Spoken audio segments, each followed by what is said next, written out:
Hello. Hello, hello. Welcome, everybody. See you. Welcome. I'm going to get started. Thanks so much for joining us today. I'm Zoe Colon, happy to be with you. Welcome to Bomba Live, found in translation, simulcast. Thank you to Bomba Live, Reco Yaso, and the crew. Absolutely. I'm co-host with Ray, and he offered us the opportunity to produce the Mujeres edition of Bomba Live, which I think is awesome, and I'm so excited about it. Women taking over.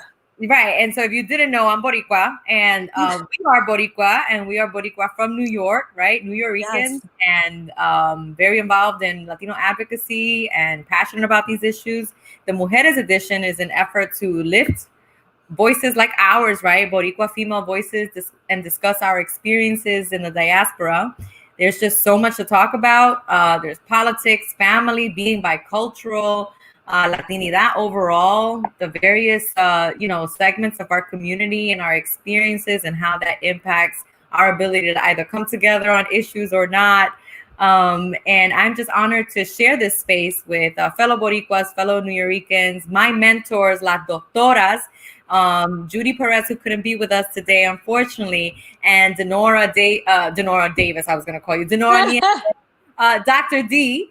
So thank you. And please, Dr. D, tell us a little bit about yourself and projects that you're working on before we get started.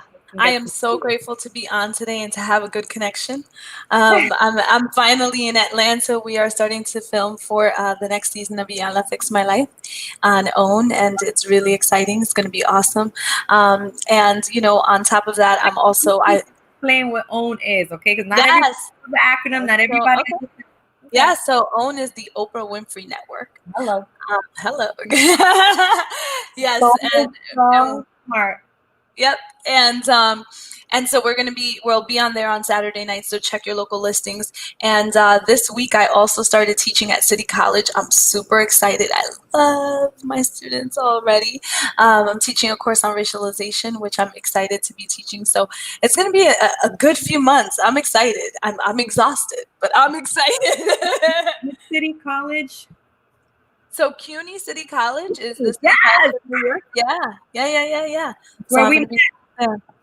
All right, represent. I love it. I didn't realize you were teaching in New York again. I am. Well, we're teaching remotely, but yeah, it's phenomenal. I love teaching that population of students because they're just like us, right? So a lot of young people of color who are first generation to the university level of study and are just really eager and ambitious. And looking to learn, all of the things that we didn't know, right? Like there's so many things that I learned in college that would have shaped. We don't talk about race. Yeah. We talk about race. Had I really looked at it earlier. Exactly. Especially in the Latino community, which I know we're going to talk about. But, we're sort of stuck in this weird bubble where Latinos are a pan-ethnicity, and then we have all of these other ethnicities that sort of fall under that umbrella category. And I think that because of the way that was set up, for many Latinos, they don't believe race is applicable to us, right? We weren't taught. We don't talk about those things. We don't talk about race. And when we talk about race, it's frightening. When we talk about race and we finally sit to have those conversations and we look at the internalized racism and the history on the islands and in Latin America and the impact of slavery and the diaspora. I think there's just something very different about teaching this subject to folks that look like you and I, right? So especially in New York, in the Bronx, in New York City. I did it as well. I worked at Lehman College for most of 8 years. I remember. And, when people, and this happened to me when I first took a class on race and ethnicity, when you're a product of a certain environment, this is part of your environment every day, and you're subject to certain beliefs and circumstances. So you don't really get to step outside of it to analyze it. You know what I'm saying? So I really love teaching, one, because of the population, two, because they got people to open up their eyes to all these injustices. When I learned about the fact that Puerto Rico is is a colony. I was like, what? Wait, I don't understand. Like, we're supposed to live in this post-colonial, society, right? So it didn't make any sense to me. And that's There's what no pictures of that on the parade. we talked about that, right? We're so proud, and it's like, wow, I didn't realize that we were like, Yeah. like second-class citizens. And What we do you mean we technically don't are. get to vote? Well, wait a This minute. is What do you America. mean our vote is different? Yeah. Absolutely. And still, all these little check boxes don't even apply to us. There's like a Hispanic, non-Hispanic situation, Yeah. but then Yeah. like you can be Puerto Rican and maybe consider yourself to be a different skin color other than white and Yeah. black. So it's just Yeah. not available to Well, us. and in so many places in Latin America, and not just Latin America, a lot of countries have very different ideas of race that make our very rigid categorizations very difficult for people in terms of negotiating their identity when they're here in the States. So that's one piece of it. And then the other piece of it that, I have to say, and I'm going to piss some people off, and that's just what it is, is blackness, right? We live in a country that still operates by the one drop rule. We have, most of us, way more than one drop of black blood, and yet we're not taught about that piece of our history, and so we don't know how to acknowledge it. I just wrote something the other day where I said, I will not deny my African ancestry. That is a form of white supremacy, and I will not do it, and pissed a whole bunch of other people off, right? But that's sort of the way that we're taught to look at this. So there's so many complexities just around race and racialization. And then you add to that ethnicity and pan-ethnicity. And then you add to that nationality and migration and immigration patterns. And then you add to that colorism. And just all the way down the line, there are so many pieces of the way that Latinx identity is pushed onto us, and the things that we have to negotiate as we build a greater self-awareness, that we should start learning those things earlier, but we don't. So find me a city college. And we really enjoy, and so Ray will often like joke around, like sometimes the after party, like we should be sharing those videos of the after like the conversations that happen before and after the segments are really interesting and funny and pretty dope. And so we were thinking about a topic, and we're like, okay, wait, so some of us feel like Latinx is probably not something that we identify with, and then, but if we don't say Latinx, then we're kind of not being inclusive enough, particularly of younger folks. It's really interesting, right? So even just coming up with a topic, even the language, on representation, overrepresentation, misrepresentation, even that we couldn't right? And the other thing is so we had Latinx or Latino. I started with the Latino. I don't particularly identify as Latinx, and I think it's my age. And Latina. I'm a Latina. To me, I love everyone, but that's my thing. That's my journey. Yeah. And so even to say presente, it's almost like, is it a question or is it a fact? Absolutely. Are we really presente? And I think the conversation today. Yeah, because how did we start this conversation? So the viewers, everybody who's at home, you guys pull in because this is going to be exciting. We were like, all right, so there's Cardi B and her WAP situation you were telling me about. Is that what it is? Yes. There's COVID and there's the election. And somehow those are really important spheres in the world of the Latinx community right now. And how do we bring those things together? And really at the core of it, it's about representation. Because when I think of COVID, I think about the disproportionate number of people of color, and particularly Latinos, who are represented in terms of the illness, right? And having been infected. And then I think about politics, and I think about the inordinate amount of people who are left out, right? The lack of representation, the underrepresentation.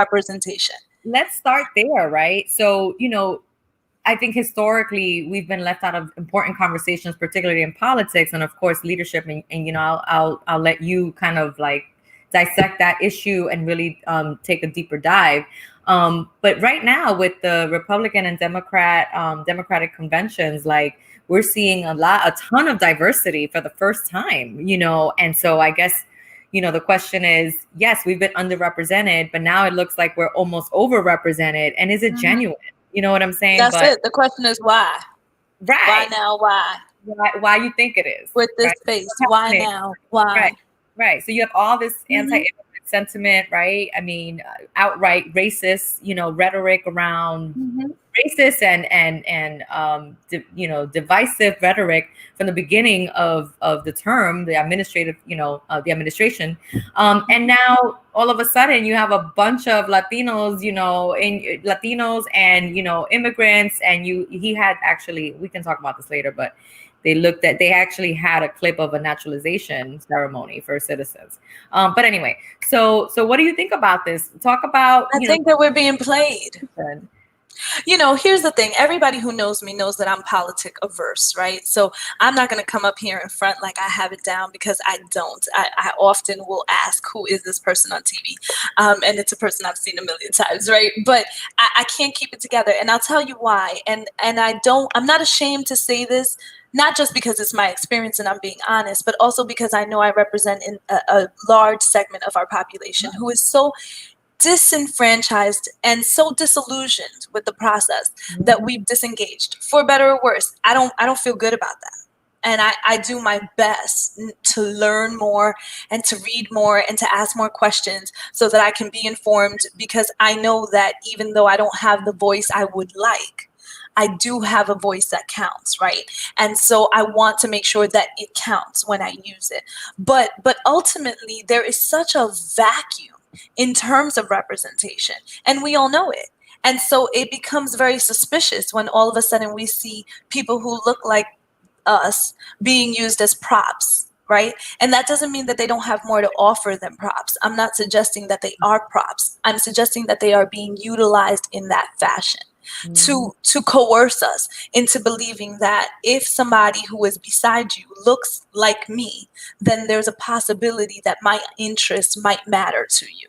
Right. And I know that's the brainwash game. So how do I feel about it? I feel like I'm being played every single time. And it's every time I watch this campaign because of his rhetoric throughout the entire administration. I mean, it just and on both sides, let me tell you something. I vote Democratic. That's not a secret. But there are people on both of the aisle pissing me off all day. Right. I am not a huge fan of extremists on either end, and the exorbitant amount of oppression that translates from the voices of people in power, regardless of what side of the aisle they choose to stand on, is astounding and frightening to somebody like me. I can't even imagine what it does for people like what I used to be, right? When I was less educated, or when I had a little less money, or when I had a little less agency, or I couldn't make the kinds of choices that I make now, right? It would have been enough to take me out. So for me, I feel like we have truly failed as a democracy. I really do. And I think that we are still by far one of the best places to be. This is still the country that I choose. But, just because you're in a family doesn't mean that you can't work on your issues as a family, right? Like, we need a whole lot of nation counseling.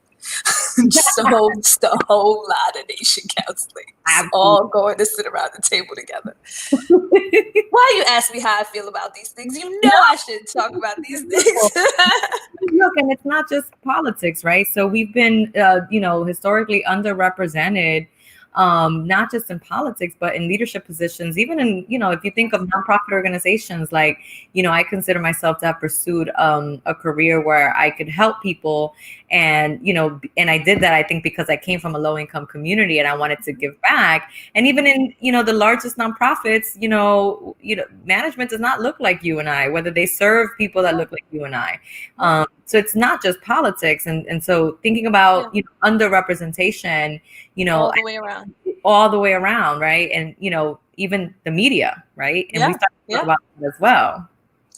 My three spheres right now, right, are the nonprofit sector, the education sector, and television. Hi. Just me.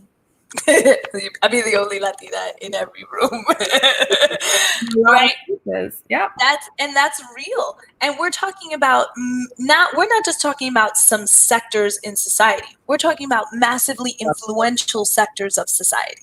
We're talking about sectors of society that decide the discourse. We're talking about sectors of society that divide the resources. We're talking about sectors of society that change who we think we are, right? We got little girls watching commercials that tell them who they are. So we're talking about sectors of society that shape everything that we believe to be true about ourselves, education, nonprofit, television. I mean, those are major sectors. The idea that in 2020 I'm still the only Latina around some of them tables is crazy. It's absurd. Right. And then I think that the other thing that we have talked about here and there, and I don't, maybe this is another show, but the fact that there's a perception that there's few resources.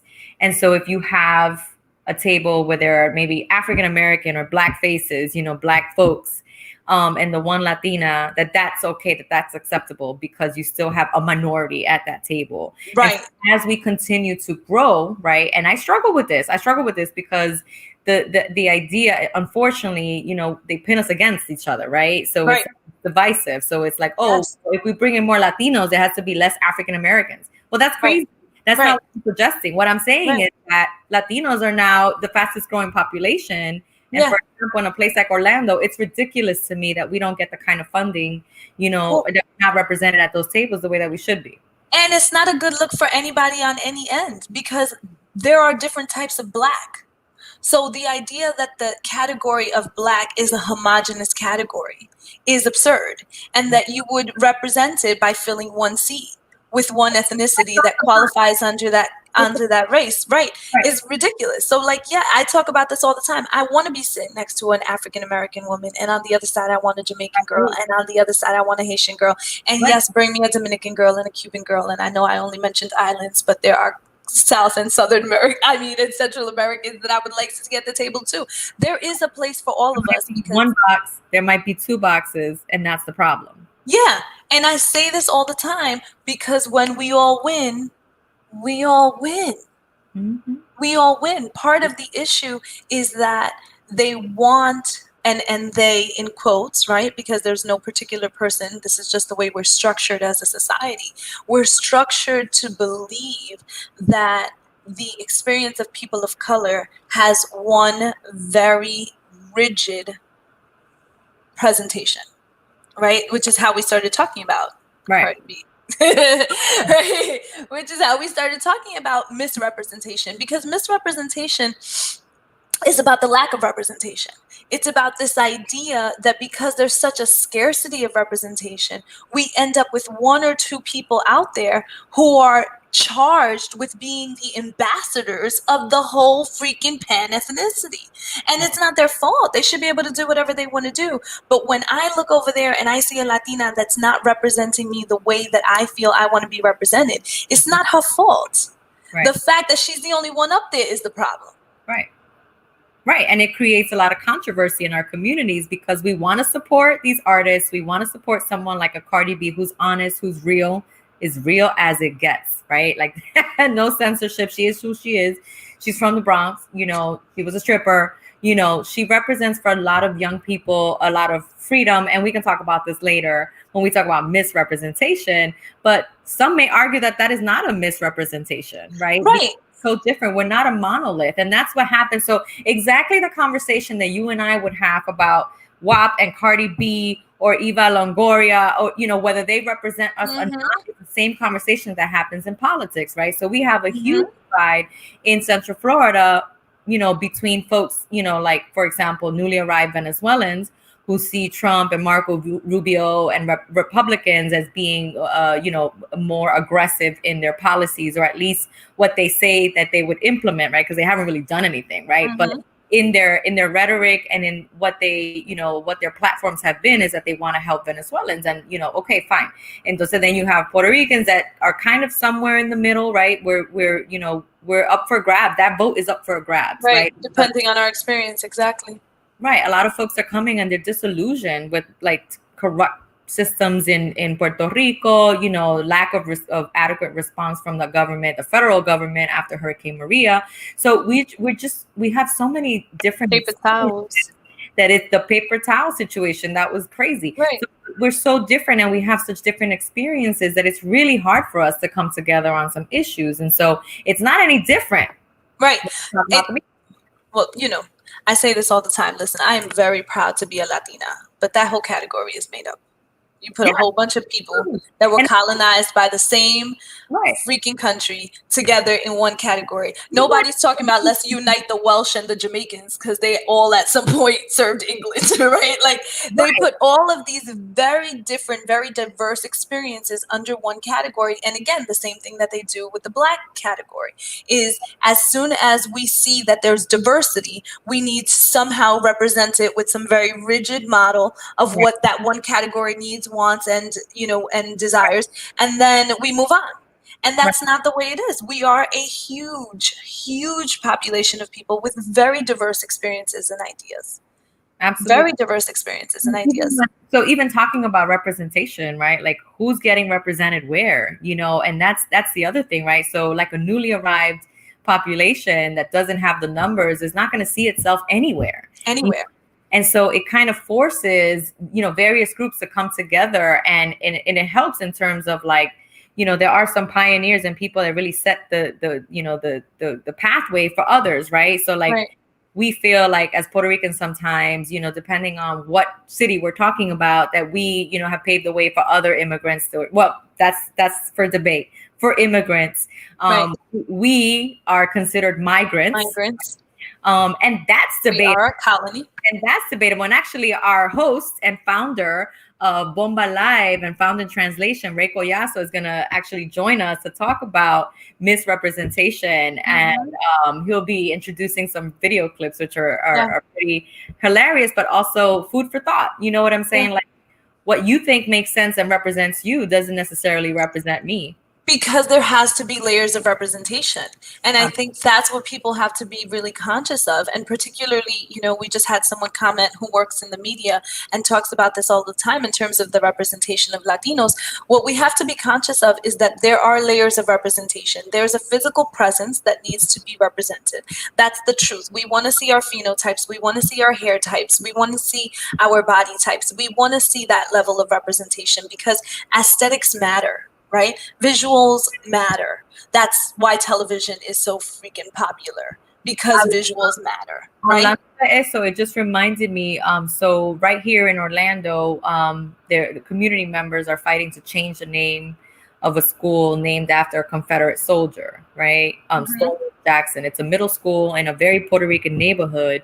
Actually, Puerto Rican, Mexican, and Venezuelan, but mostly Puerto Rican, hands down, and historically Cuban, on the east side of Orlando, East Cimarron, and there's this huge, push to change the name because of what obviously this Confederate believed in, and those are not the values that we want to stand for. And this is time, and there was a push for this over years, but it wasn't until recently that folks, I think, really understood why it mattered, right? And I think because of the Black Lives Matter movement, right? Pushing for not just change of the school name, but also for it to be an icon in the Latino community, right? We have now Roberto Clemente as an option, and we had Simón Bolívar as an option, and there were others.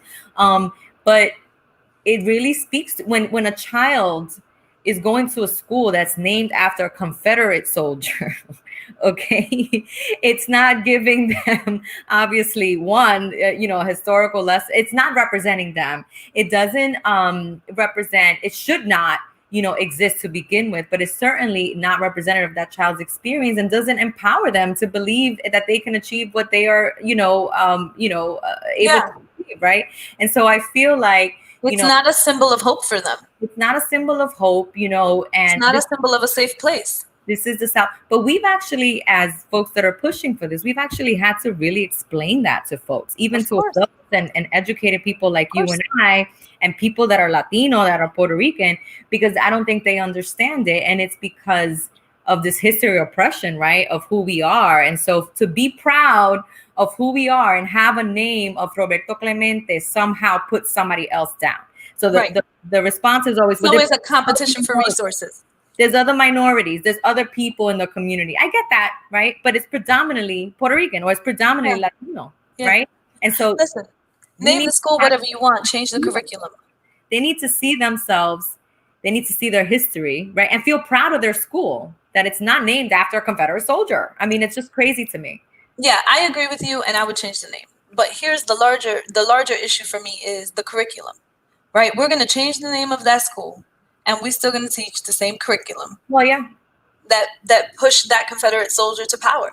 We That's have not changed what we teach our children. My Right. niece legit came home and told me that Christopher Columbus discovered America.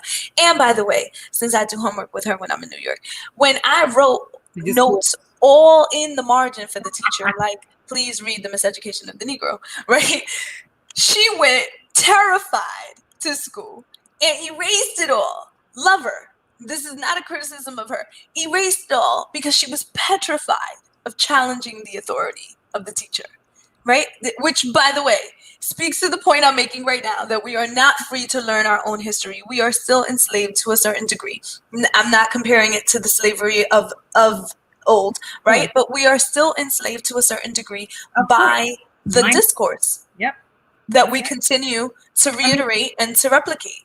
It's back to what we started with, the conversation, right? That we don't learn about race, gender. We don't learn about ethnicity, our place in society, class. We don't learn about those issues unless we go to college and decide to take an elective, right? And that's assuming that you get to college, that you actually, in higher education. Otherwise, you never get it. And we've been talking about this should be available to middle school kids. Yeah, because what are the chances you're going to get to college if through the first 12 years of your education, you've never seen yourself? Absolutely. Right? Which brings us back to the layers of representation. Absolutely. Yeah, because under that layer of representation of aesthetics, we need substance, right? That's the other thing. That's why I said, please stop putting girls that look like me next to you on these freaking political stages. No shade against them, but where they been, right? Like, I'm good. I'm all the way good on it. You know why? Because at the end of the day, underneath the aesthetic representation, which is important, I'm not devaluing, I'm not diminishing, and I'm not dismissing it. Underneath that aesthetic representation, I need substance. I need not just to see myself or see people that look like me, but I need to hear people who have the same concerns in life that I have. I need the people that you... Yeah, even if I don't agree with, let me tell you, I look up to a whole bunch of people I don't agree with. We don't have to share the same interests. We don't have to share the same opinions. But I need to be clear that in your opinion, there's a consideration for the experiences of others, right? Otherwise, what you're doing up there, just please stop. Just stop. Please stop. Well, I want to remind folks to subscribe to Bomba Live on YouTube and Found in Translation. You can find these anywhere you can download a podcast. We're going to be talking about overrepresentation. But first, we'd like to show you a classic moment from the inaugural Bomba Live, where Afro-Latina activist Rosa Clemente, speaking of Clementes, chopped it up. Yeah. And speaking of Afro-Latinidad, yeah. Absolutely. I'm excited about this. She chops it up with a few freestyle music legends. So Ray, we're ready for that. Freestyle was everything to me. My cousin Guido, who still lives in the Bronx, was the first one to introduce me and sneak me into the Copacabana. So it's kind of kidding. So look at that screen. Yeah, I mean, is that queso?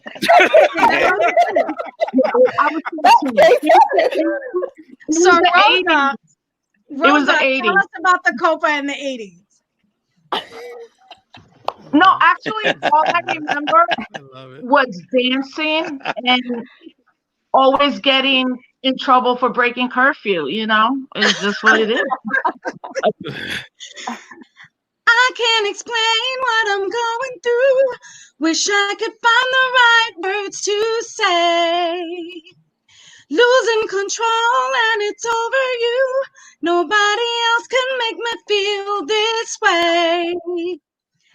Could it just be that I'm curious and I wanna make you play my game? But something tells me that it's serious, because I go insane when I hear your name. I'm hooked on you, yeah. Whoa, whoa, whoa, whoa. I'm hooked on you, yeah. What can I do? It's over you. Yes. freestyle. You just did me the back. I'm hooked on you. You can sing too, girl. Wepa, No, wepa. I can't sing. No. That's just these learning this Logitechs are unbelievable. That was an ad for Logitech right there. It sounded good to me. I love freestyle. It brings me back, man. I know, me too. Me too. Taking the train. Yeah. This is a perfect example of what we were talking about. It's a great segue because I remember growing up listening to freestyle and hip hop, right? I was like, those were my musics, right? And I remember having a conversation with somebody and saying like, oh, you need to listen to freestyle? And they were like, oh no, girl, I used to listen to hip hop, as if they were mutually exclusive. And which is what we do, which is what we talked about, that somehow when you're for us, particularly Puerto Rican women in the Bronx, we didn't have the luxury of just having one interest, one taste, one thing, right? Like we had to be well-versed in multiple worlds. And that level of diversity is not just a part of our experience in terms of living in this world, but it's a part of our ancestry and what we're made up of. We're made up of so many things that you can put on almost anything and catch my attention. Might be my mistake. And I love that. Ancestral derivatives of my ADHD. Oh, you I put on almost anything, and I'm like, yes, I got you. Huh? Don't be blaming it on the Bronx, okay? Yeah. But that's a really important piece of it. Though I absolutely love my experience growing up in the Bronx and a very mixed community. Like I grew up in a community. Like if you look at my class photo, the corny class photos where everybody's just standing there or sitting there, depending on what your position was.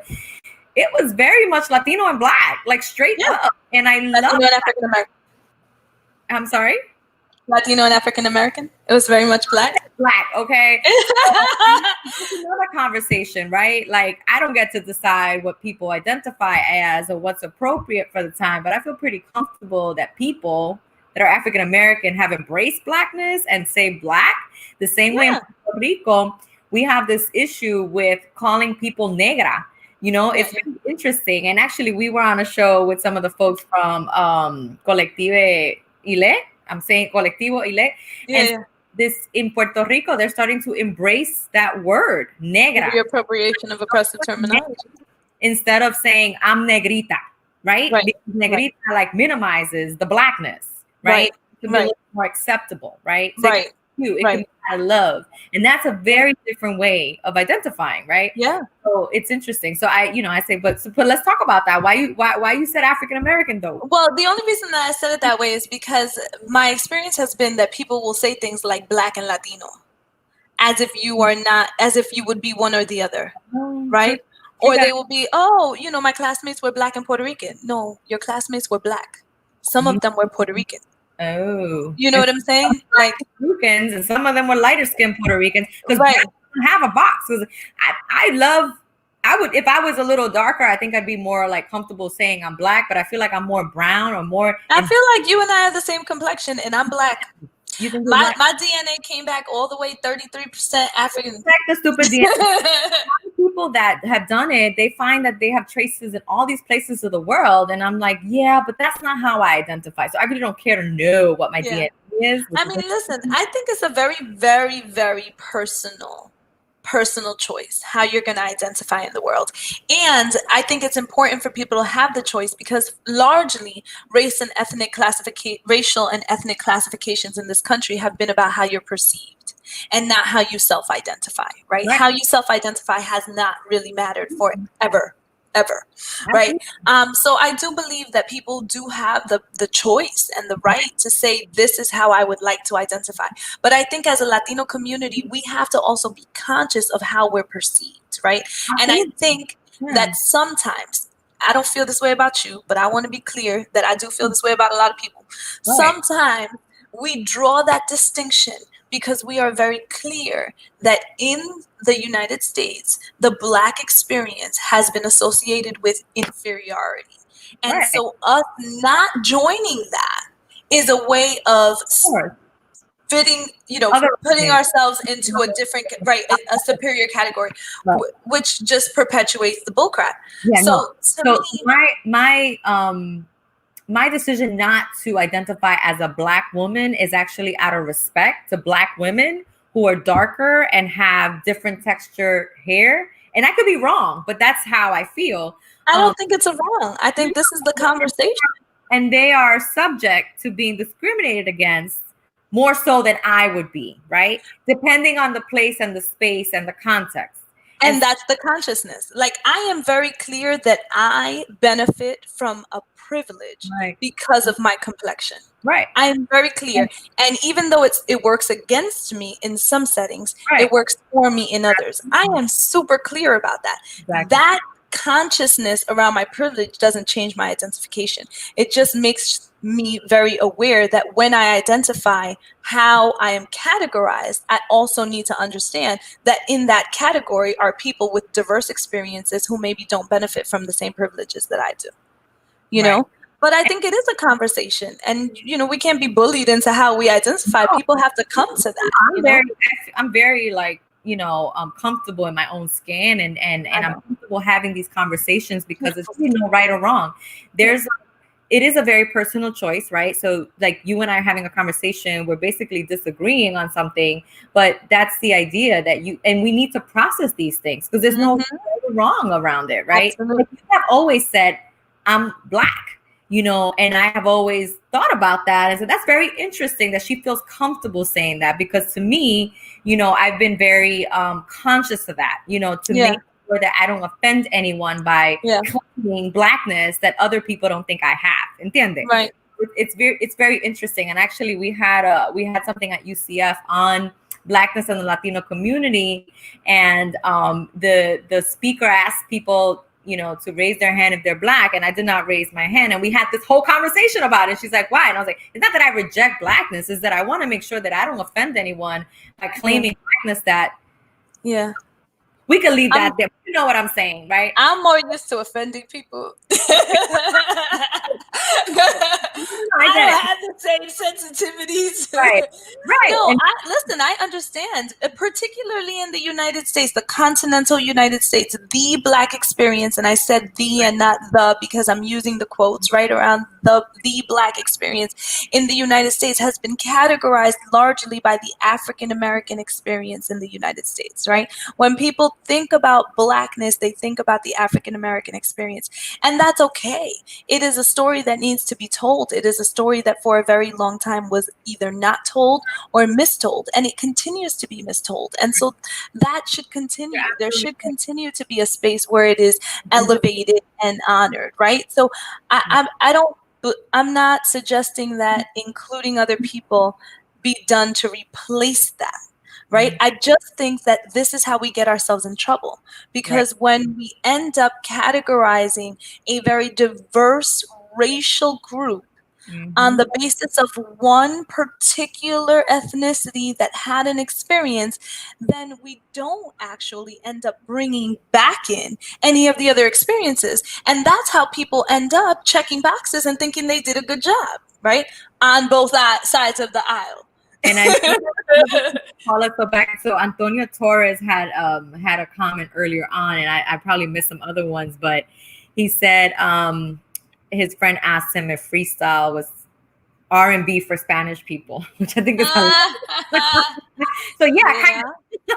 But let me tell you, Love Mary, I grew up, you know, Jodeci, like there was, I mean, that's just the fabric of like who I am and how I grew up, and I miss it because music has changed, and you know, things are different, and I'm in the South now, and it's just different, and music has changed. We're old. But the idea that people are Spanish people, right, brings me back to this idea. Like we kind of go back and forth between you, myself, and Judy, Dr. Perez, who's not on the phone today. I mean, on the podcast today, between Latino, Latina, Hispanic, Latinx. I feel like there's a generation that identifies as Hispanic. I feel like there's a younger generation that identifies as Latino or Latina. And then, of course, if we want to be more inclusive, gender inclusive, then there's like Latinx. Zoe, what's your favorite Jodeci track? Is the comment that's on there now. Forever My Lady. How about, okay, ready? Come and talk to me. I really want to meet you, girl. I really want to know your name. Okay, stop.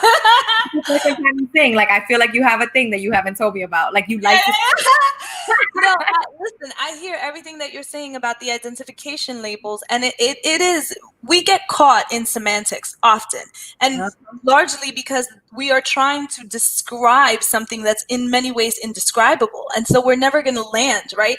We talk about, for a very long time in my upbringing, I was a Spanish girl. Me I was too. a Spanish girl in the crew, Freely. right? And guys that I dated were known as guys that dated Spanish girls, right? Right? That's just what it was. For a very long time, that's how we were described. And then at some point, probably in college, I realized that I am being identified by my colonizer. That because I speak the language of my colonizer, that somehow that identity has been transposed onto me. And I had to sit and think about how I feel about the fact that the language that I'm being identified with is the language of my colonizers. That's real. We have to talk, like at some point we have to have that conversation, right?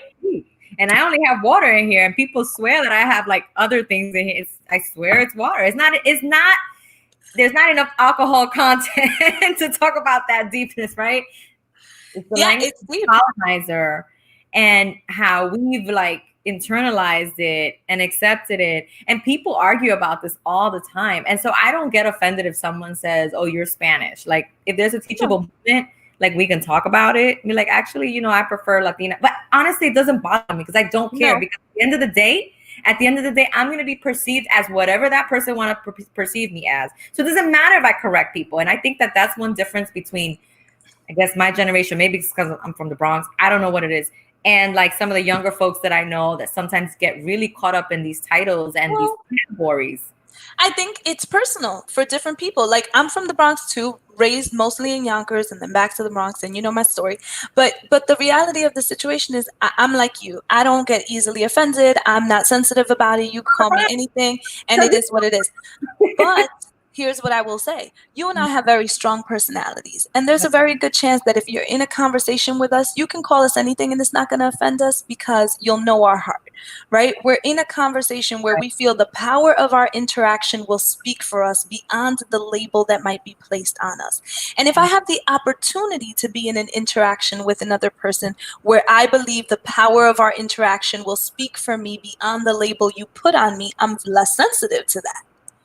But if we're talking in this country than to worry about these damn labels. At least but here's the thing. But if we're talking about massive amounts of people being labeled by other people who do not have the opportunity to have the interaction that would be more powerful than the label, now we're in a different conversation. Now we're talking about misrepresentation. Exactly. And I think that's why some people are sensitive to it. Not because they're sensitive in the moment, but because they understand this is a microcosm for the misunderstanding of a massive amount of people. At the macro level. Absolutely. So just real quick, like Ray's loving the fact that you sang Jodeci, and he wants to make sure that he puts a clip on that on Bomba Live, and he will repeat it. You can see if you go on Facebook, he will repeat it like 5 times, girl. So get ready, okay? And the more you sing, please don't do that. Please don't do that. Trust me. So why do Puerto Ricans straight from the island get more offended about those classifications? For example, calling them Spanish. Luis Morales wants to know. You want to take that one, Zoe? I mean, I'll take part of it. I'm not straight from the island, but I live in Orlando, which means everybody around me is. And I feel that based on your experience, the number of generations here on the, you know, obviously here versus the island, but for me, if somebody asks me where I'm from and I'm surrounded by white folks or folks that are different, they're not Latino, for example, I would say I'm Latina or Hispanic, depending on how I'm feeling that day, because I use them both interchangeably. If I'm in a room full of Latinos, I'm going to say I'm Puerto Rican. And if I'm in a room full of Puerto Ricans, I'm going to say I'm from Barceloneta. Right. So I think it really just things, for me, it's context. I think that when you grow up on a tiny island where identity is so strong, but also so complex because of the U.S. citizenship, people might be more sensitive around the label. But I think for me, I'm not from the island either, but I grew up with a lot of people who were all from the islands, right? I'm a 1.5er. So for me, I really think that term, 1.5, yeah. Yeah, or actually, I think that's, well, I don't know. I'm a second generation. My mom's a 1.5. Anyway, the point of the story is my mom came to the States when she was about 13 from Puerto Rico, and my entire family was born on the islands except for my dad on his side. And so really, I have a lot of that experience, even though that I can't speak to it personally. But I will say this, it's very difficult for you on a small island to be called by the name of the people who conquered you, right? Like, if you were in America and you called Americans British, they would lose their shit. Oh, can I curse? Yeah, yes, you can. But I think that what's Right? interesting is that you have a ton of Puerto Ricans that say, no, porque mi mamá es Oh, española. yeah, Es española. yeah. They'll take pride in it. So I think to the question that was asked, it depends on who you're asking.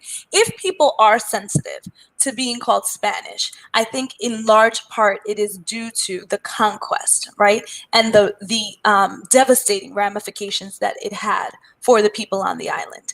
But you're right, Zoe, there's a whole segment of the population that takes pride in it because Blanca, España. oh yeah, no, I'm gonna say the words white supremacy again and see how many people are pissed off. Because we don't want to talk about that. We don't want to talk about the fact that there is a historic ingredient of white supremacy in the way that Latinos have been taught about racialization. We don't want to talk about that.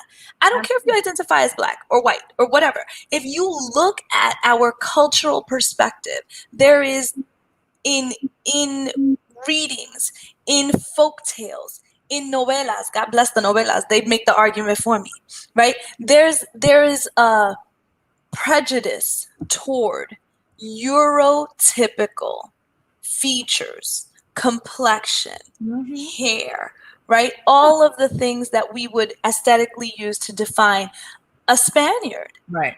And that's not a coincidence. There's people who are paid to cast that way, right? It's not like they just picked up some people in a random place, right? This is a perpetuation of our ideology that we have been really, really indoctrinated by. We are taught to believe that the lighter we are, or the lighter we can trace, The more beautiful somehow the better we're off we are and will be. Yeah, so if we don't, because of the racist society that we live in, I mean, to some extent, it's true. It's almost like you're trying to protect, your family. It's like, make sure you marry white, mejorar la raza, make sure you whiten the race. Why? Because then you'll be less susceptible to violence. I mean, look what's happening in our society today, Dios mío. Yeah, okay, but here's the thing. What's the sacrifice? What do you lose, right? So, like, we can't keep our people safe at the risk of them knowing who they are. Right. And I get that. Listen, the trauma is real. Like, we talked about the laws on the island that basically would have people, immediately incarcerated and murdered if they were known to be black for any reason, right? So I could see why, for survival alone, right, there would have been a desire to pass. For survival alone, right? When you're in these racist times, I can see that. But now it's become a thing that we have to own. If we did it, even if we did it for that reason, if we did it, we have to own it and undo it, because we cannot keep our children safe from racism by teaching them that they are not racialized. Well, so let's talk about overrepresentation real quick, right? So, when we thought of the title, we're like, it's really interesting. We're underrepresented, and we tend to talk about that experience more than anything. But we don't realize that we're grossly overrepresented in other spaces, right? So could you tell us more about what you think about that? Well, I think the thing that hit me the hardest, and I think most people, I've said this in other platforms, most people know that I lost my dad during the time of COVID. And I think what hit me the hardest is the stats around the amount of people of color who were infected and for whom it was fatal. And when we look at the research, there's and when we look at the research, there's good reasons for that, right? For why it was fatal. And it's because there are larger numbers of people of color in communities of color, particularly in Latino communities, who suffer from a lot of the illnesses that made you at a higher risk for COVID being, lack of insurance. Exactly. Right. So, okay. So that's a particular other thing. So there's lack of resources, which we're going to talk about, adequate health care, as you were talking about health plans, right? Because there's adequate health care and then there's how you're paying for that, right? So there's that. And then let's also talk about overcrowding cities and waiting rooms, right? And, population density. So there's all of that. But then there's also, not necessarily detached from that, but at least a separate conversation, the fact that we're overrepresented in a lot of illnesses, asthma, COPD, high blood pressure, hypertension. I mean, in a lot of those illnesses, you see people of color and Latinos as a subsection of those people of color. In particular, we are overrepresented in terms of who is living and dying from and with those illnesses. So we're not having conversations about our wellness. We're not having conversations about self-care, which, I can't say it enough, that's why it's my specialization, right? Because we're, everything else is trying to take us out, right? So we're not having these conversations about wellness. We're not having these conversations about self-care. We're not having conversations about healthy living because nobody has time for it. Nobody thinks it's important. Nobody's making it a priority. Culturally, we haven't been taught that that's important. And we were just talking about, being more susceptible because of skin color to violence. I mean, we're overrepresented when it comes to, police brutality, right? Mm-hmm. We're represented, the issue of mass incarceration of people of color, right? Historically, right? So absolutely, yeah. So there's so many different ways that we're overrepresented. And I know that, Ray, I think, wants to he's actually going to be joining us to talk about misrepresentation. But if you can just talk a little bit more about, we were starting to have a conversation about like hypersexualized roles, right? Like, so if you think of, what's the woman, it's not Eva Longoria, it's the other one, the Latina that comes on. There's this really cool show and I forget the name of it. Modern Family. Modern Family. I love that show. Sofia Vergara. I think she's awesome. I think she's beautiful. She's gorgeous. She's talented. Yeah. She's been doing this for a long time. She deserves everything she has. Absolutely. But, it really annoys me that she has that strong accent on that show. And I can't tell you, I have never had a conversation with her and I really haven't seen her interviews. But I feel like she actually like, what did you call it? She forcefully mispronounces more, right? The pronunciation on the show. And it bothers me. It really bothers me. And so, but anyway, for me, that's like, it's like in some cases misrepresentation, but look, people have accents, right? Mom has an accent, right? And some people do. Mine too. I'm sorry? Mine too. Yeah. My mom has an accent too. But listen, I'm not against accents. I'm against the only Latina on TV having the accent, right? And again, this brings us back to the fact that a huge portion of our misrepresentation can be credited to our lack of representation, right? Our misrepresentation and our underrepresentation are correlated strongly, right? Because so I don't have it. Listen, I think Sofia Vergara is bad, and since I can curse, I'll say she's bad as fuck. I have zero issue with her. But you brought up Eva Longoria. Now you have Sofia Vergara. The women, Latina women, who are pigmented to be a little lighter, right? Who have the straight hair, who are very thin, and who are housewives. And when you think about it, it also comes down to substance. So like for me, I am more inclined to want to see a Eva Longoria because she's more involved in politics.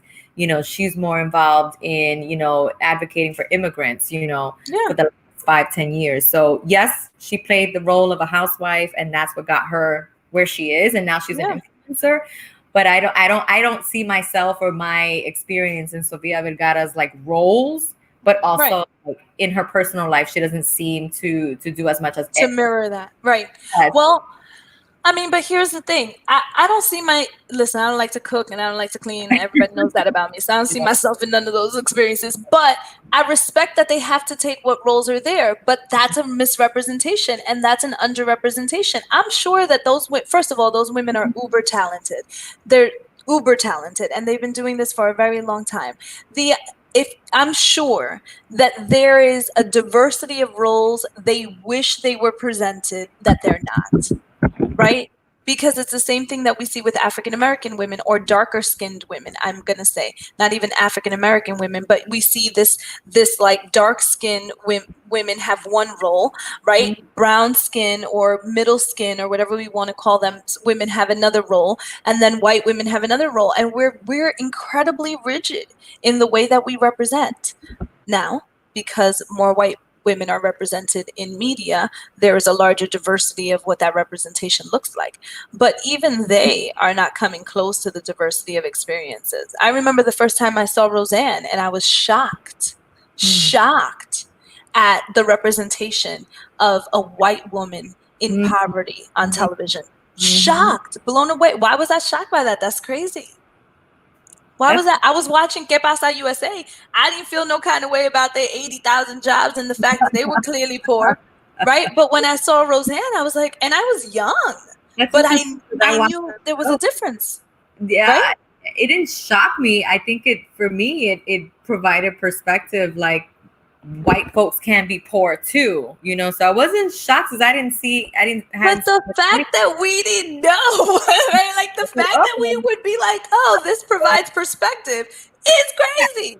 And she was interesting because she was just like she was, I guess, a decent mom, but she was also like, whatever, just don't kill each other, you know, that kind of to see that. Right. In the world of the Cosbys, where you had a doctor married to a lawyer who were raising their children by the book and yada, yada, yada. Right. Unfortunately, Cosby was, but anyway. Well, you know, we're talking about the script. I know we're kind of behind on our clips, so I want to make sure that we get to it. So real quick, we're actually going to show a clip for next week's, it's related to next week's Back to School y la Escuela Pa' Cuando special edition, which will be co-hosted by Ray and educator Shirley Santos, along with Adriana Montalvo, Marisol Serrano Colon, and Puerto Rican YouTube sensations Kaidel and Axel. So they're actually going to show us these hilarious clips from Los Niños.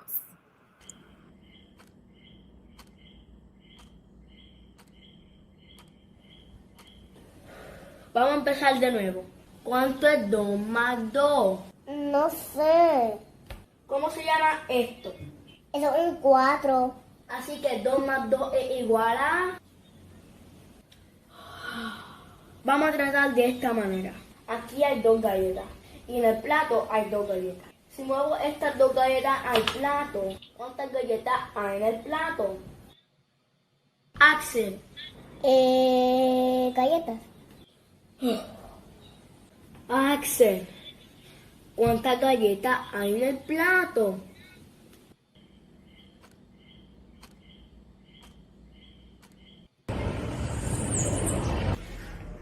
¿Qué quieren hacer? Caer. Ahí está llegando un avión. Pues vamos.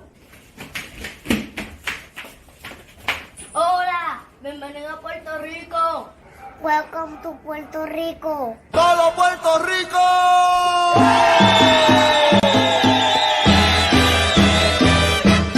A comer pastel, a comer lechón, arroz con cangura y a beber ron, que venga morcilla, venga de todo. Y que se chave con... Turista, bienvenido a Puerto Rico.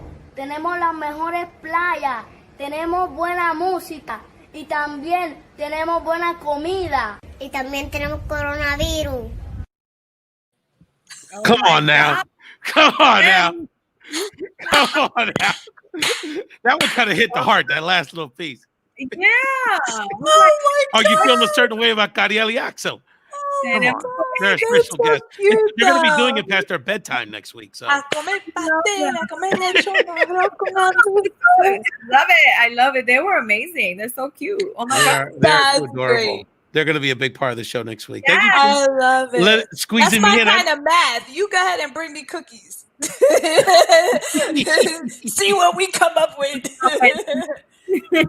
That is awesome. So thank you so much. Thanks so much for letting me squeeze in these Mujeres Edition shows. Hey. It's tough to get a ticket, I hear.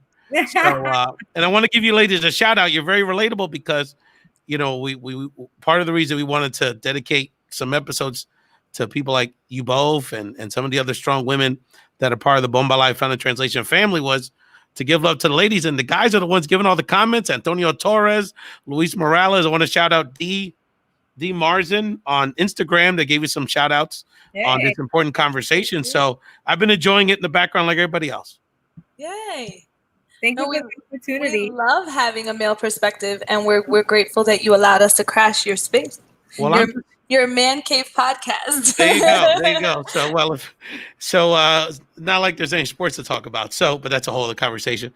So what I wanted to do is actually channel some of the people that are watching, because there's a lot of questions related to race, representation, and, you know, this is in the backdrop of it being the last night of the Republican National Convention and all of this political turmoil that we have in our country. And so somebody that, unless you're a real political geek like I am, you probably didn't know really much about this person. And very few people knew she's Puerto Rican.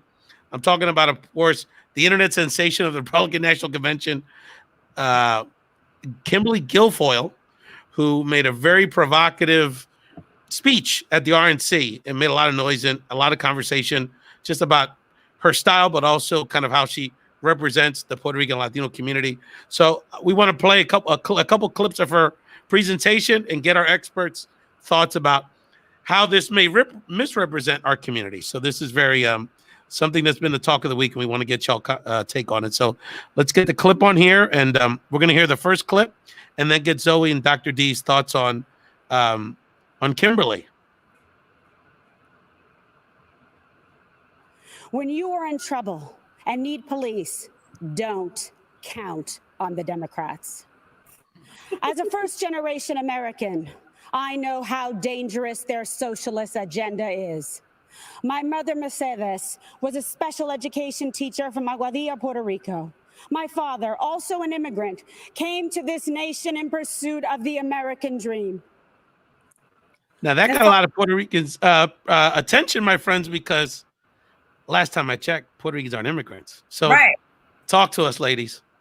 So Puerto Rico is a colony, but it is also known as a Commonwealth. And when we move from the colony, Commonwealth, island, to the States, we do so freely, do not need a passport, do not need to be naturalized, and we are not, therefore, immigrating. We are migrating. Also, I don't understand why this has to be the experience of all Latinos. I don't understand it. I don't think she even knew her mom. Like, she didn't pronounce her mom's name the right way. I think she struggled with Mercedes. So she definitely doesn't represent me for a lot of reasons. I think it's interesting because I also identify as I'm sorry, not myself. I'm not from the island. I also use migrant to describe folks that migrate from Puerto Rico to the U.S. on the state side, because we have citizenship. We are U.S. citizens. Pero I saw some interesting comments from fellow Boricuas, okay? And let me tell you, Puerto Ricans from the island are divided in terms of their politics. And then we have Puerto Ricans in the diaspora who are divided with our politics. And then when we come together, it's really interesting, right? But anyway, there were some people that said, but we are treated as immigrants. We're treated as foreigners. We are treated as, second-class citizens. And I agree with that experience. I get it. So it's really interesting. If you're talking about an island, so, it's not contiguous, it's not connected to the mainland. There's a different experience. We have a different predominant language. So I don't know. What do you think about that? Like, no, listen, for sure. We are otherized here. That's absolutely true. Absolutely true. And to the extent that that is an experience that immigrants share, that is not a far reach. It was a misspeak but it's not a far reach, right? I don't want to pick her apart on, just a term here or there. I think here's the thing with her, and it's the same thing. The drama is enough. Yeah. Well, but the other thing is, and this is what I don't like. This is why I feel I'm a whole grown woman. Don't come at me talking about, oh, and if you vote for Democrats, you voting against cops. Like, don't do that. Don't do that. Because the issue is, and I'm very clear on what you're doing. What you're doing is manipulating me. What you're doing is trying to use my fear as a person in this country that will at some point experience the need to be protected, right? Because we all have. And large numbers of people of color are in urban environments where you feel more vulnerable to crime because crime rates are often higher. And so now you're using a fear that I'm probably familiar with to try to sway me to your side by demonizing the other side. Don't do that. Trying to get us, all Puerto Ricans, to forget when you threw paper towels at us after Hurricane Maria. One of the worst disasters to hit. Paper towel trauma is real. And that's been if I could jump in, that's been sort of a theme of the RNC this week, is that, they did this citizenship ceremony, which, by the way, they caught people by surprise. They didn't tell them how. First of all, that's just rude and put people in a terrible position. They've rolled out reality show presidency, though. Exactly, and it's very much a game show. Cameras. So they bring the one black guy, the one black football player he's been friends with for a long time, and he brings the one black guy that who seems like a good man, who has a reentry program out in Vegas. And he absolves them on national television. It's very much a game show president, and it brings that to that question, and people that need to pay close attention, because they're saying these things, but then at the same time, what has been the tracker for the last 3.5 years, which is a terrible treatment of immigrants, a terrible treatment of people on the island of Puerto Rico, and a rhetorical, as you talked about earlier, an overrepresentation, D, and very little concern seemingly from this administration around who's getting impacted by the COVID-19 crisis. Right. But then these game show moments on this television show are supposed to absolve that. And one of the things that you asked me, D, before the show was, well, who's this for? And quite honestly, it's for people that are already Trump supporters, but in their heart, no, wow, this is a terrible guy. He's not really doing a good job. But if he's taking care of these people, maybe he's not as racist as I think, and it'll make me feel better about doing something that I really know in my heart is wrong. Let's vote for this guy again, because a lot of these people will. The Puerto Rican community here, especially among newly arrived people that grew up on the island, they tend to lean Republican if they're pro-life, right? And so that's the religious influence by the colonization. So I watched bits and pieces of the Republican convention, not all of it, because it's hard to swallow. It's straight up hard to swallow. But there's a ton of references to socialism and demonizing that, right?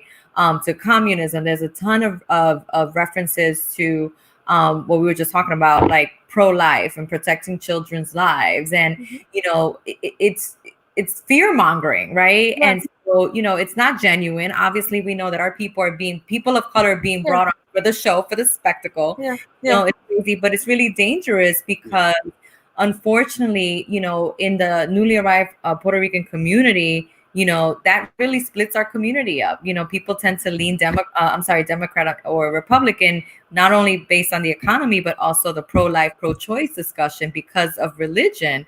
And it's really hard. Don't rip them from the womb. Rip them from their parents. Right. That's the argument. When you come from the north, it's heavily blue.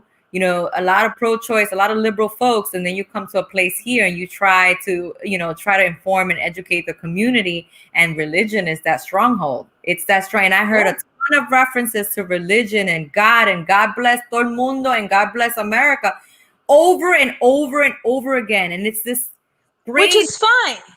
Listen, it's fine. Right. It's just a manipulation. It is, but you and I can't be manipulated. But guess what? The people that are, you know what I'm saying? But I think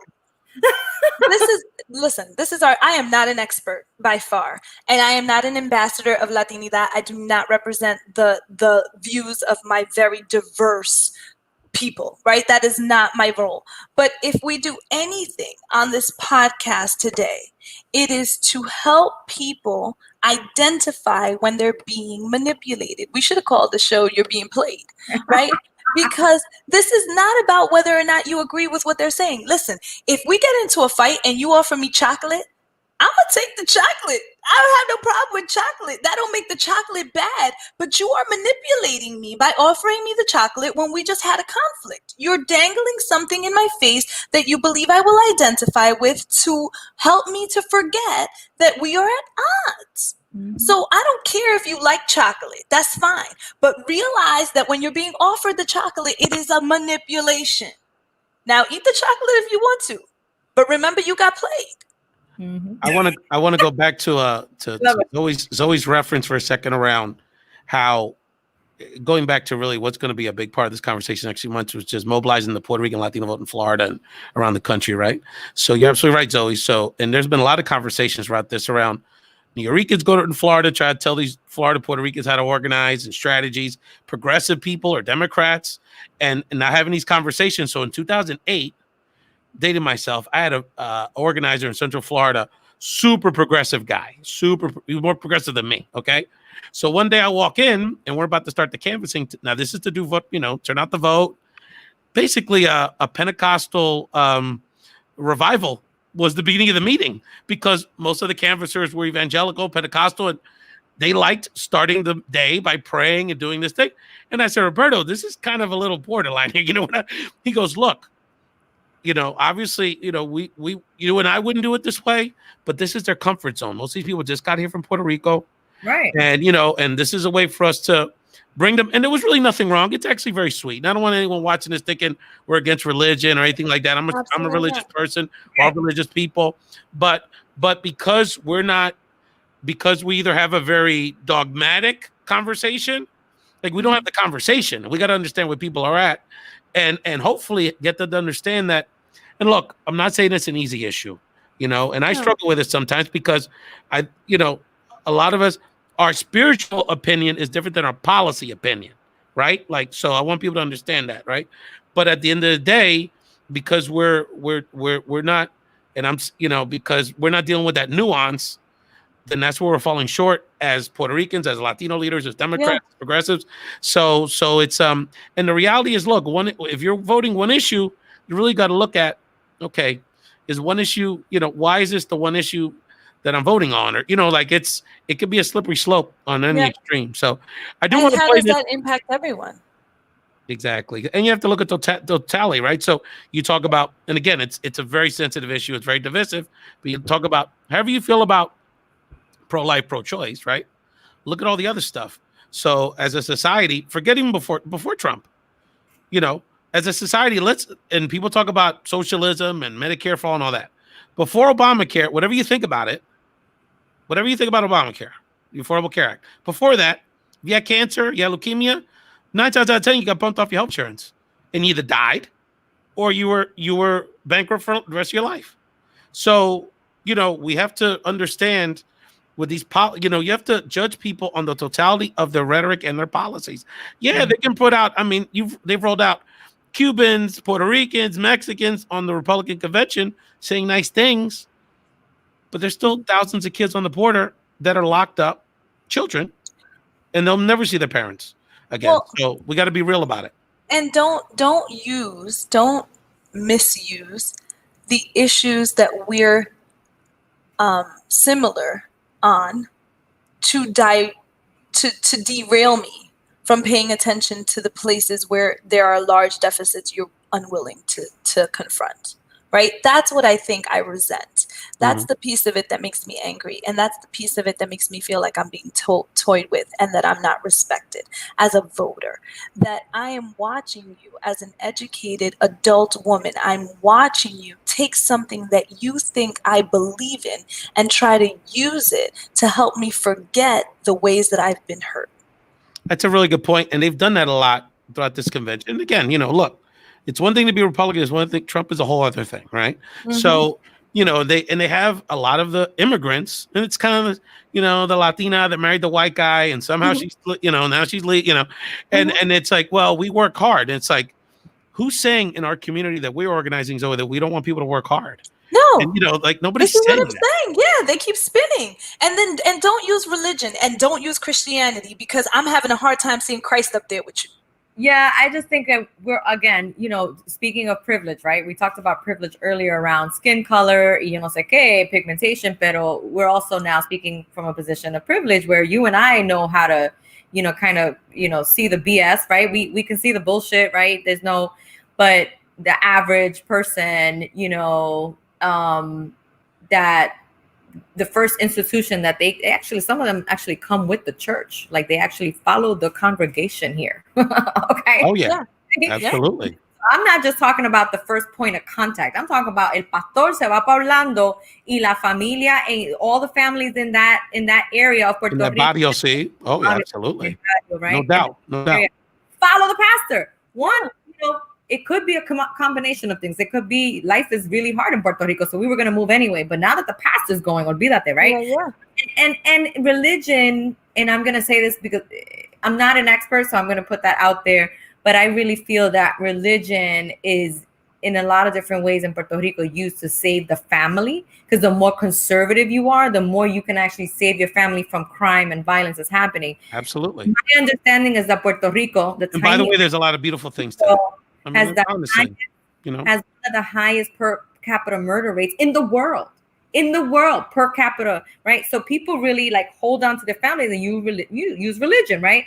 So I'm not trying to be disrespectful, but it's a way to save your family when there's so much crime and drugs in the community. It transfers here. And when you listen to these folks and they talk about God, God, God, right? Where the Democratic Party might be talking about, opportunity for women, higher pay. They're not talking about what folks that just came from. It's not what resonates. It's not resonating. Yeah, well, no, the Democratic Party hasn't historically done a good job at galvanizing the troops. That's not in our repertoire. That's why I said on both sides of the aisle, we need to do better. We really do need to, I had a very, I get into what would count as political debates in my world, which I don't know a lot about, with my brother-in-law all the time, who's a big political person. He really just loves it and lives for it. And he said to me one day, I was like, well, I'm not gonna vote for Trump. And he was like, so the other side just gets your vote? They don't have to earn it now? And I was like, huh. Right? Like, I had a moment. A lot of people are feeling that way. Right? I had him, and of course, yeah. And that's the popular sentiment right now, which is why I was saying earlier that I know I represent an inordinate amount of people that are disillusioned with what politics have become on both ends, because you really do have to represent us better. That's why we're talking about representation. We are overrepresented in the ills of life because we've been locked out of representation in terms of leadership. And that lack of representation is what has led to the misrepresentation of our people. Comment related to that from Ignacio Esteban, who's a colleague here. He's in Orlando, Puerto Riqueño. And he's talking about memory, and will we forget how Trump responded to Hurricane Maria? But it goes back, I think it's really deep. It's like, we have been conditioned to expect less. We're colonized people. So we will forget, or we never had expectations around how we would be treated because of our history. Yeah. And by the way, you could argue that impacts the Puerto Rican leadership we have on the island. Yeah. Because if the expectation is we're going to be half-ass, then we'll act half-ass. And, we'll it's that, that crab mentality or whatever. Like, we'll do these little corruption things and make a few extra money, because we're not doing that well, and that's the only way to get ahead. And or no one's looking. Mentality. Or if you don't hear me, then you won't see me, right? And that's everybody who works with children knows this to be true. If there is a child that feels unheard, they will act out, because if you don't hear them, you won't see them, right? True. So if we're really negating a voice, then we have to be real careful when we start criticizing people for acting out, because we rob them of that voice.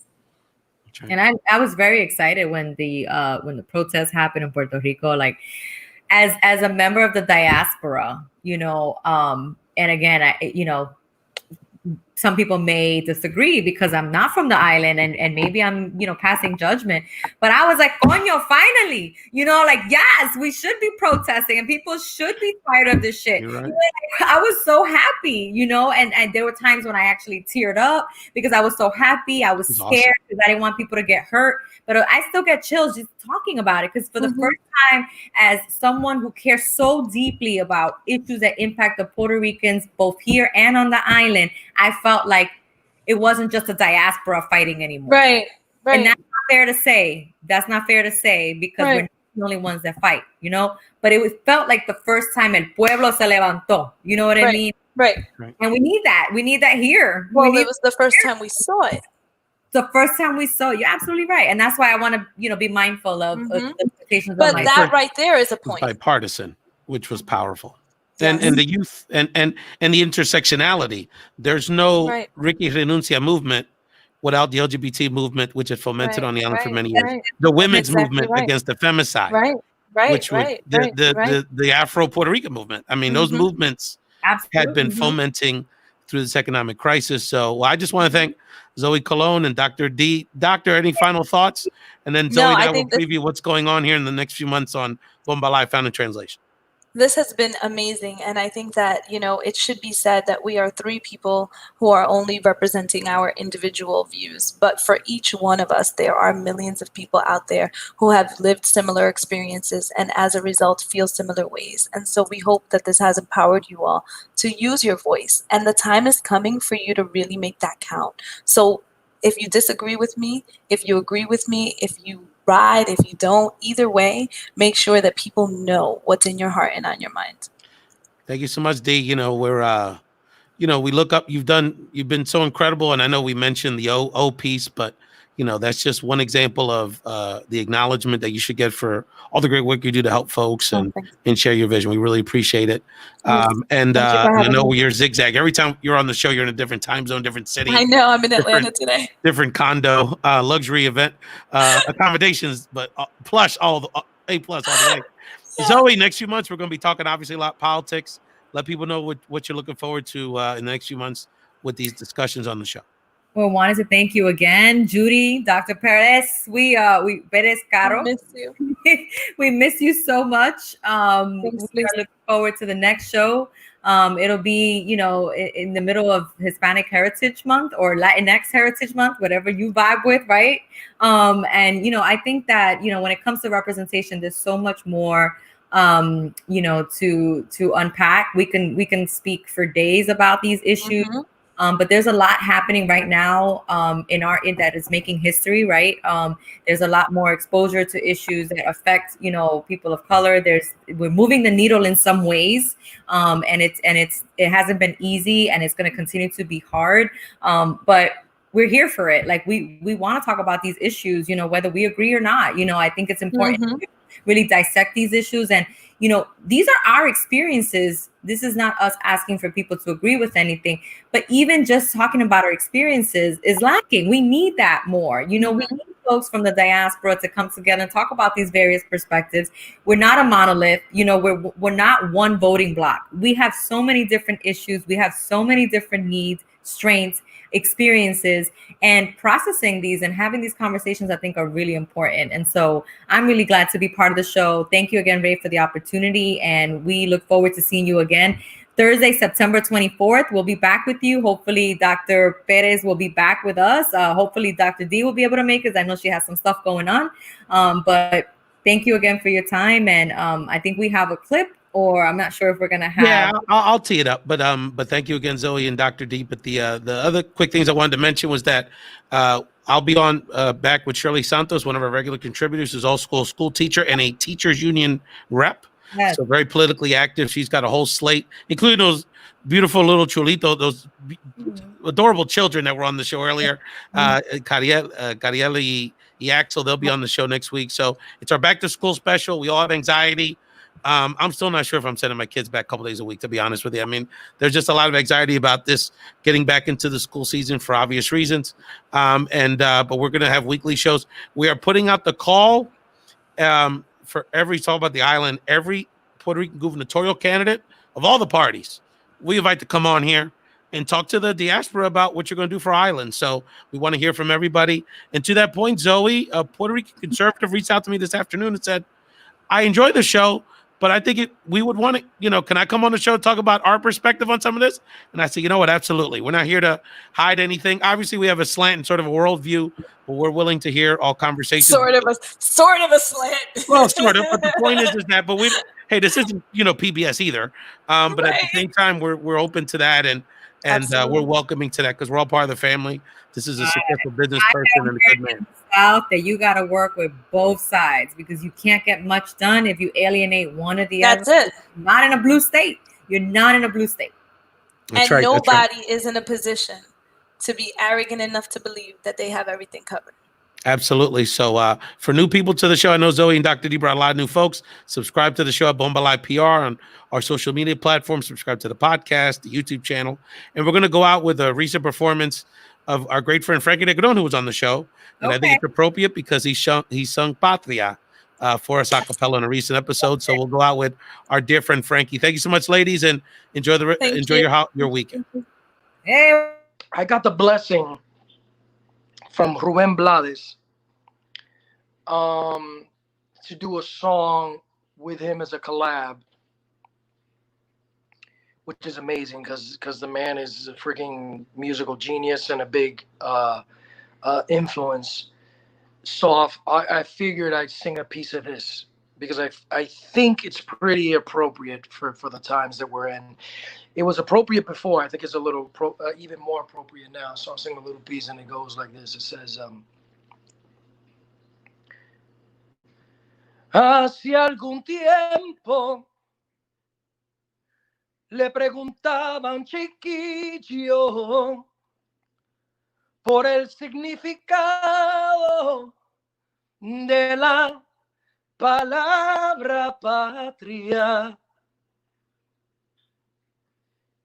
Y como aquel viejo poema le di así: flor de barrio, hermanito, patria, son tantas cosas bellas como aquel viejo árbol. Y con el alma en la garganta le dije así: no memorices lesiones de dictaduras y encierros. La patria no la define esos que suprimen un pueblo. Ay, la patria es un sentimiento en el alma del viejo. Patria son tantas cosas bellas.